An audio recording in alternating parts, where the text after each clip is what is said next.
இருளை விலக்கி உலகை எழுப்பும் ஞாயிறு அங்கே குடியிருப்பான். அவன் ஆனை முகத்தனின் அடியவர் மனத்தில் ஒளியாய் வந்து கொலுவிருப்பான்.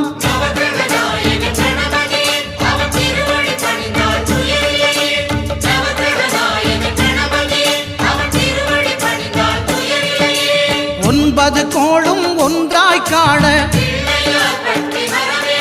அங்கு கற்பகம் என்னும் கடவுளின் மெய்யில்